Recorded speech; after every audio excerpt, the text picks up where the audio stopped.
Aujourd'hui où nous sommes, la ville de Goma est vraiment à 90% sur la même mise du M23, soutenu par le Rwanda, et non pas seulement par le Rwanda et certains pays limitrophes de la RDC.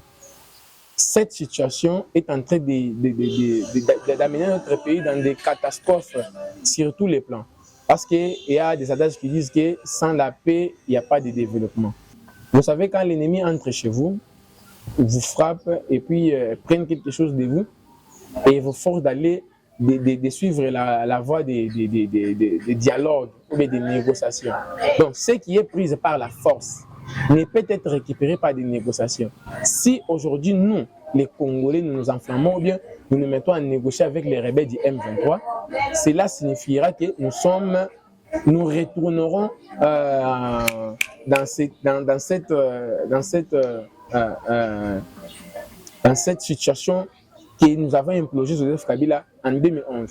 Vous savez, ces mêmes bêtises se sont répétées en 2011 et c'était en 2011-2013 avec Joseph Kabila où Goma a été totalement tombé par les rebelles du M23 qui ne cessaient de répéter ce qu'ils font. Et quand Kabila a négocié avec ces rebelles, cette négociation-là a plongé les pays dans des catastrophiques infiltrations. Donc je sais que nous sommes en train de subir ces négociations qui s'est passées en 2013 et pendant le régime, la prise du pouvoir par un coup d'État de Joseph Kabila, le musée Kabila les Pères. C'est ce qui a ramené les pays dans ce genre de situation.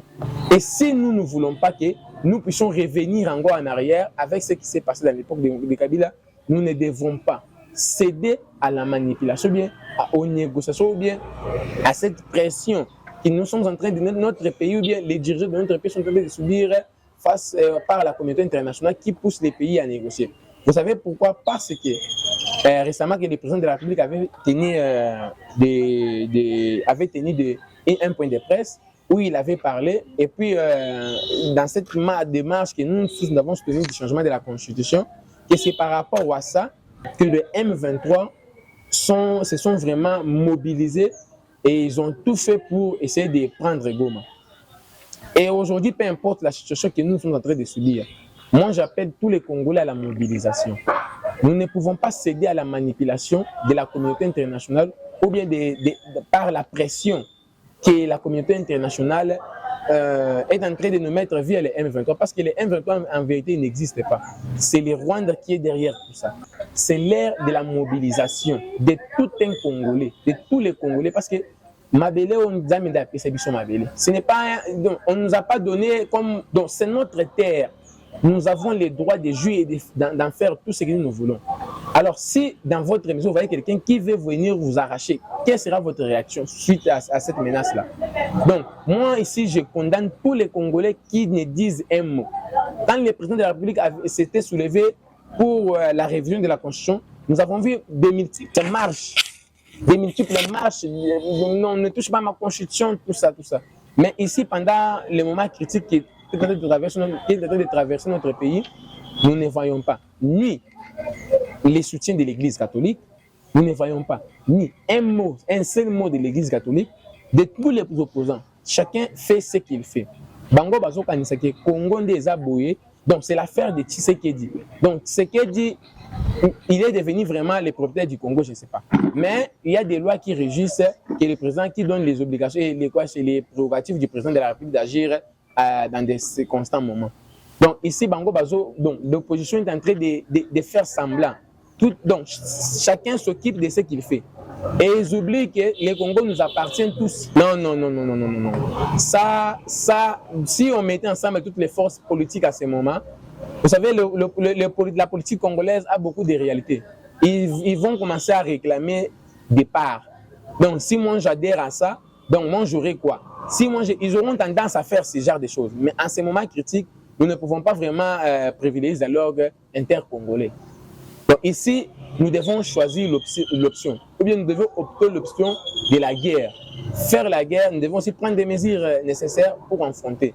Nous devons en finir une fois pour toutes avec cette histoire de Rwanda M23. Parce que ça date de longtemps. Il y a plus de 6 millions de Congolais qui sont morts. Bon, nous, les choses, comme l'avait dit le président de la République, il est le commandant suprême et le garant de la nation. Il avait dit qu'il privilège cet aspect du dialogue.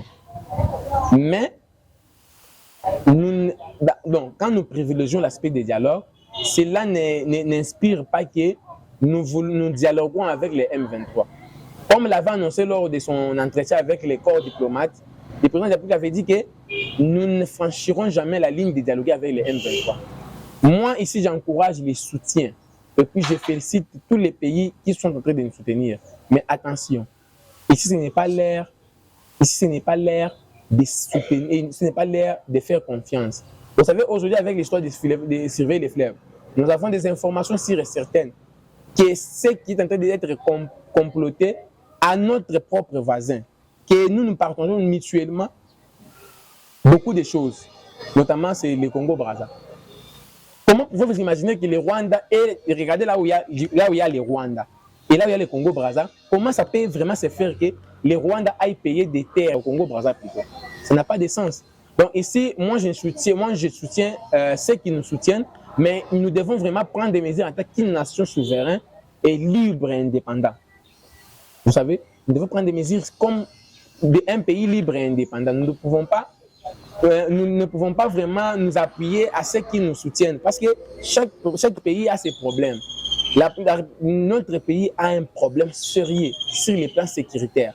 Et cette situation qui est en train de subir notre pays, c'est en train d'amener les pays à des problèmes sérieux sur les plans économiques, sur les plans sociaux, sur tous les plans. Parce que la guerre bascule tout, la guerre arrête tout. C'est pourquoi nous ne devons pas nous contenter seulement de ce qui dira les Afrique du Sud, les Burundi sont nos amis, ils nous soutiennent, mais nous devons vraiment prendre des mesures nécessaires en tant que pays souverain et organisé et gouverné. Et si aujourd'hui, Tshisekedi, nous de la majorité, bien Tshisekedi tente encore de dialoguer avec les M23, donc les taux que nous avons réduits de l'infiltration vont encore augmenter, dépasser même les limites. Et nous serons toujours les esclaves d'un petit pays comme le Rwanda et de la communauté internationale. Donc ici, ce n'est pas l'ère que nous ne pouvons vraiment faire parler, nous pouvons nous unir notre force, population, tout. Avec les M23, une fois pour toutes. Parce que si on ne fait pas ça, vous avez suivi Nanga, qu'est-ce qu'il a dit? Il a dit qu'il ne va pas se limiter, sa vision n'est pas de se limiter à Goma, c'est d'aller jusqu'à Kinshasa. Et ça, bon, si on arrête ici, il y aura toujours la guerre. Nanga au départ n'est pas congolais. Comment vous pouvez vous imaginer tuer un ancien président de la CENI, Commission électorale nationale indépendante, devenu aujourd'hui un rebelle? Ça n'a pas de sens. Et devenir un rebelle à combattre les régimes que lui-même Nanga a proclamé vainqueur. Nous avons des émissions. Nanga a proclamé Tshisekedi vainqueur. Et là, il est passé au Télé 50 pour dire à celui à Fayoulou qui était en train de douter des résultats des élections de 2018, dire que tout ce que vous faites là, c'est rien. C'est ce que dit le président de la République, Nanga dans sa bouche. Et aujourd'hui, Nanga se retourne contre le régime en disant que c'est moi qui avais fabriqué les monstres et tout ça. Nanga est manipulé par des Joseph Kabila et aussi par des Kagame et de Museveni et de la communauté internationale. Tout ça, nous connaissons. Le Congo a des ressources que partout ailleurs au monde, il n'y en a pas. Et aujourd'hui, cette guerre-là, c'est parce qu'il y a des minéraux. C'est parce qu'il y a tout ça. Ce qu'ils sont en train de faire que non, si Tshisekedi est fort, il est en train de fermer des routes que nous sommes en train de piller la RDC. Et si nous laissons comme ça, dans 10 ans, les pays vont se développer, tout ça. Et nous devons à tout prix les barrer. C'est ce qui est en train de se passer. Alors, nous devons faire attention. Nanga est un Rwandais. Tous ces gens-là sont des Rwandais. M23 et Zalakate, ce sont des Rwandais qui se sont en train de s'appuyer sur ce qu'ils avaient signé avec Kabila et les pères. En disant que non, Kabila a dit que non, nous allons vous alléguer une partie des terres de l'Est de la République. Et ils s'appuient sur ça, toutes les menaces, ça jusqu'à aujourd'hui. Donc Nanga n'est pas congolais. Moi, je n'appuierai jamais les rebelles de Nanga. Jamais, jamais. Et Nanga sera tiré au stade des martyrs au prix de tous les héros qui se sont battus pour la liberté et l'indépendance avec la démocratie, notamment Impati Semeri Lumumba et les autres. Nous, en tant que population, nous, en tant qu'analystes politiques, nous, en tant que réconciliation religieuse, société civile, nous, en tant que prêtres catholiques, nous, en tant que tout, mais Congolais d'origine du père et de mère congolais, nous devons appuyer avec force et courage toutes les mesures, toutes les décisions nécessaires pour barrer l'avancée de l'ennemi sur les sols congolais par les gouvernements ou les présidents de la République, parce qu'il est le commandant suprême des forces armées de la République. Population, nous devons être derrière les chefs de l'État. Il faut tous dans toutes les circonstances.